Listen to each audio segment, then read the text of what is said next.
In the Victorian era, things were often deceptively civilized. This, for example, would seem to be a perfectly innocent family photo, but if you look closely, the parents are noticeably more blurry than their daughter, who remains in focus. That's because they were moving. Death photos were a popular trend at the time. Like the much older tradition of creating masks of recently deceased people, photographs were taken of the dead, often posed as if they were still living, because that's the most healthy way to grieve. To our modern eye, this trend might cause alarm, but it was a common practice for decades. Another creepy Victorian trend was taxidermy hats. People literally wore dead animals on their heads. Most opted for birds, but sometimes you would see squirrels or even cats. It's unclear why this became a popular fashion trend among the upper classes, but to be fair, people today get face tattoos. At least you can remove a dead cat hat. I don't know why so many strange and creepy things emerged in the 19th century. It was just a strange and creepy time. Also emerging during the Victorian era was the trend of sending Christmas cards, the first commercially available cards being sold in the 1840s.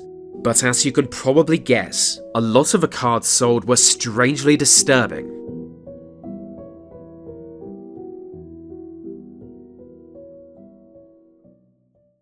Well, they were not that disturbing, but they were bad enough to scare children, and weren't exactly whimsical. They feature things like dead robins, strange animal-human hybrids, and children being boiled alive. One of the most common themes was anthropomorphized frogs. Usually they are dancing or having fun together, but one card depicts a frog-on-frog murder. I like to think it commemorates a real-life crime. This one is quite creepy, something about faces growing out of flowers. Pig ones are always good to see, I think because they remind me of my subscribers. Even the more traditional themed cards can be odd, ones with Santa Claus for example. The problem with depicting old men around children is there's a fine line between creepy and wholesome, and I think somewhere along the way they just gave up and made him a criminal.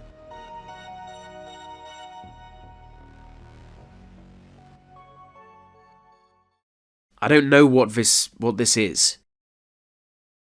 Another common theme is stock animals turning the tables on humans, which again I enjoy, but they're not really in line with the Christmas spirit. Similar cards show mythical creatures getting ready to attack people, and if you send this to somebody, it's just a threat. Clowns were another common theme that history forgot. You should remember the symbolism of Christmas was still being decided at the time. So rather than relying on older traditions, people just threw out any idea they had, like goats or little devils. Not all Christmas cards of the era were strange. Many were pretty normal and boring, but nobody wants to watch a video on that. I will mention there was a class divide between them though, with creepy or funny cards being seen as lowbrow. Upper class people shunned them, so it's impressive how many of them survived into the modern world. If you want more, I have a board full of them on my Pinterest account, or you can just Google Victorian Christmas cards. Happy Christmas!